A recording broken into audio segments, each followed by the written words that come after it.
My children's teacher in first grade wanted to make an inclusive winter celebration. She asked the children how they used light to celebrate winter holidays. The responses were wonderful. Some spoke of the lights on their Christmas tree. Some spoke about candles in an Advent wreath. A few spoke about lighting candles in an Advent spiral at their church. One child spoke about the Kinara, in which their family lit candles and celebrated African traditions during Kwanzaa. One family had a bonfire to celebrate solstice. And my child talked about the Hanukkah and how we used the light of its candles to celebrate Hanukkah. Now, the first thing you need to know about Hanukkah is not Jewish Christmas. Yes, there are presents and lights, but Hanukkah is a minor holiday in Jewish life. It's celebrated at home and without a lot of fanfare usually. Its occurrence changes each year because the Jewish calendar is a lunar calendar, whereas Christmas is part of a Gregorian calendar with more fixed dates, like Christmas, December 25th. Hanukkah is celebrated in the same lunar cycle where the events that brought it about had occurred. The defeat of the Greek army by a tribe called the Maccabees, who were Jewish warriors in the 2nd century BC. The word Hanukkah means dedication.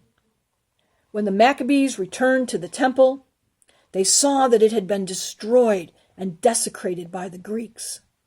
There was just enough oil for the eternal flame, a light that burns in all temples, to last for one night. It would take 8 days to process oil for the flame, and the Maccabees worried that the eternal flame would be extinguished due to lack of fuel, thus not allowing them to rededicate the temple. But the fuel of the oil in the flame lasted for 8 nights. A miracle happened there. And on the dreidels, it is inscribed in the words, Nes Gadol Hai. A miracle happened there. If we were living in Israel, it would say a miracle happened here. And this is important because Hanukkah is about the celebration of a miracle. Now, the dreidel game is not directly related to Hanukkah. We talked about that a little bit earlier.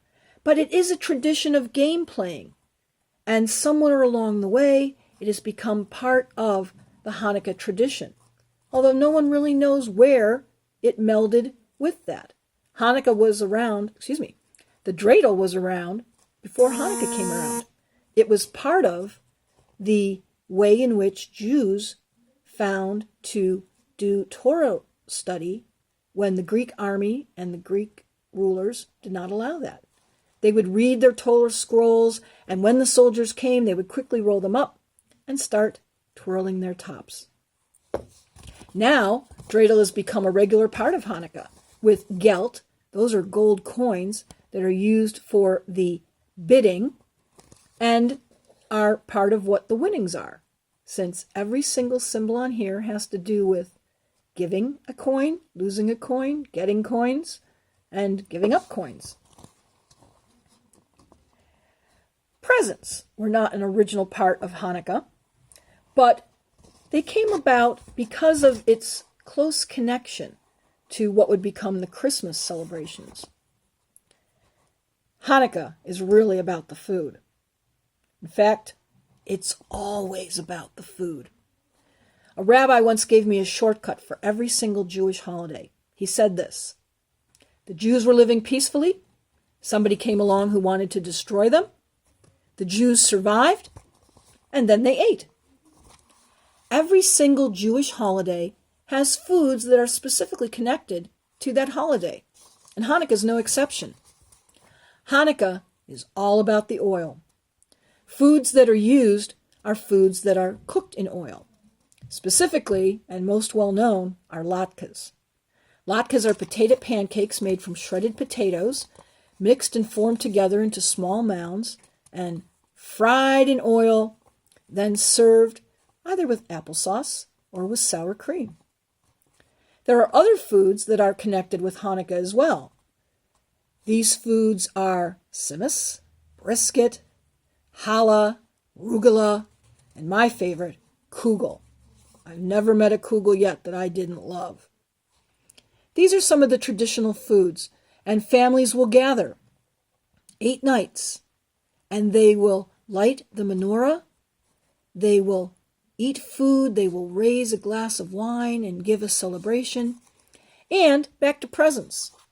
Somewhere along the way, presents became part of the Hanukkah tradition. Each child received 1 present for each night of Hanukkah. It's about kids. Adults don't really exchange presents as part of most rituals, but definitely children receive the presents. But unlike a lot of Christmas presents, Hanukkah presents usually have a little bit of meaning.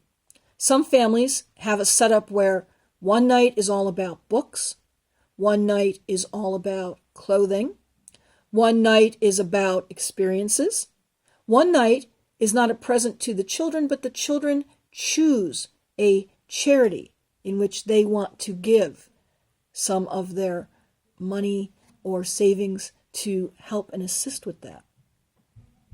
And just like Christmas holidays, some nights are all about underwear and socks too. So again, it's not Christmas. There's no Santa. The children know that it's the parents who are giving them the gifts. And they also know that, again, the gifts are not supposed to be super major. It's simply a way of acknowledging and celebrating children, which is a big part of many Jewish traditions, along with the miracle of Hanukkah. One of the things that is also important to know is that every Hanukkah, an 8-candled item, as I showed behind you and what we lit tonight, is a menorah. But not every menorah is a Hanukkah. So what is the difference?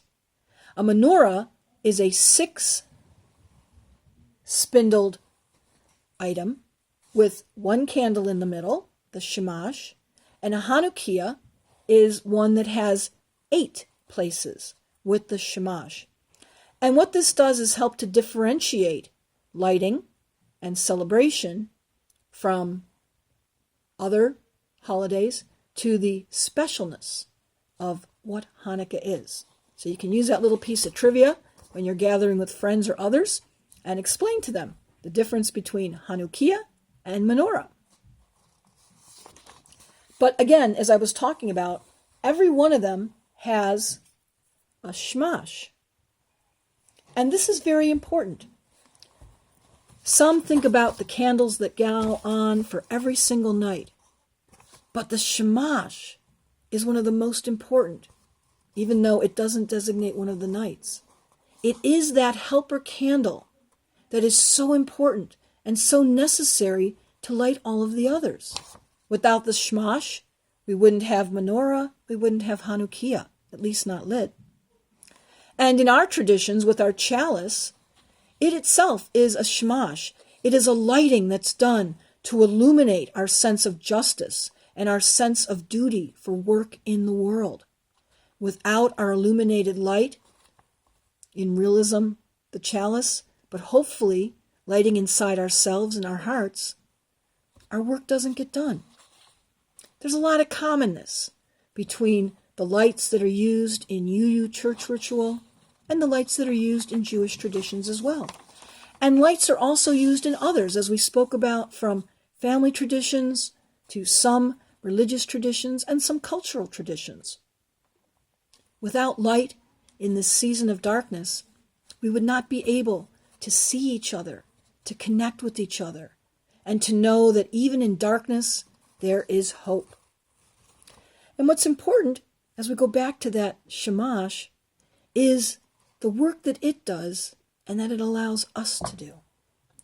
The connectedness of other faiths and traditions by the use of light or food and community, be it family or in the past and hopefully in the future again, large gatherings, it's an important part of honoring our greater world. We begin not to see each other as Christian, Jew, atheist, red or blue, right or wrong, but as common citizens of the earth, our blue boat home, and to honor and celebrate and learn from each other. And that is so much more healthy than the fear and the fighting that's creating darkness in our world right now.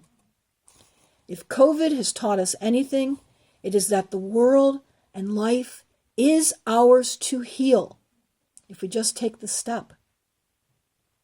And the step that I give to you tonight is to be the shamash, be the light, be the spirit of the season, be blessed. And so be it. Amen and amen.